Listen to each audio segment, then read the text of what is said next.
Yes.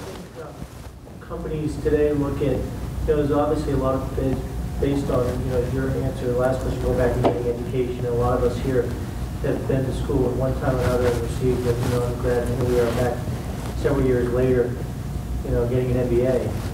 How do you think companies look at, let's say the older people, but people that have gone back at 50 years old and have got an MBA in a certain field? How do you think that's again, really very thoughtful question. So, how to, somebody who's a little farther along in their career, a little older, who's gone back, I always view it as a huge positive, because again, to me, as I was describing earlier, one of the biggest things that I worry about is complacency. This was drummed into my head by my predecessor. He used to love to quote Judge Brandeis. I don't know if you're familiar, but Justice Brandeis, turn of the 20th century, had this saying that complacency was the 7 deadly sins rolled into one. And a little bit, maybe a little hyperbolic, but so we worry a lot about that, and I think the evidence that somebody wants to continually improve is a really important thing. One of the things that you love, and I can relate to that turning 50 kind of thing. Very hits close to home. The ability to stay fresh and to learn new things is really important.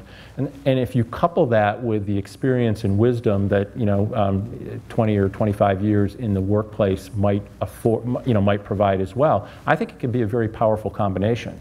Now, some companies don't look at it that way, but I think it's a really vital thing. We have an interesting thing going on at Vanguard right now. We've got a number of people hitting sort of the 55 to 60, early 60s, and a lot of them have lived really below their means and have saved really aggressively, being the kind of firm we are, and they find themselves in the position of being able to think about retirement. In fact, yesterday I put out an announcement about one of my longest-standing colleagues, and he came to us and said, I want to retire at the end of the year, and we actually said, we don't want you to. And we wanted his wisdom. And so what he's agreed to do for us is stay on, but he gave up he was running a really significant business for us, a client group for us, and he's going to become what we call a leadership mentor. And he wants to identify 20 or 30 of our brightest, youngest people, and he wants to work with them individual coaching.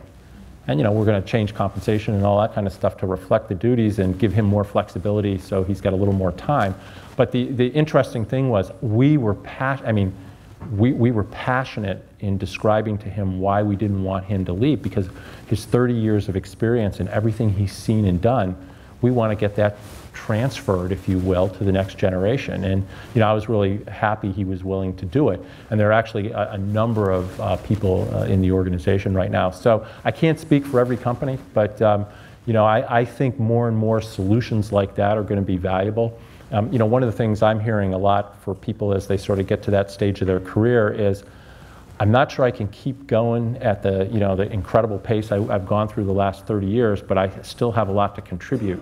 And I think it's beholden on companies. I think it's in your best interest as a company to figure out how to harness that and leverage it to the best of your abilities. And again, for us, it's actually one of the key streams of work going on in our workforce management side.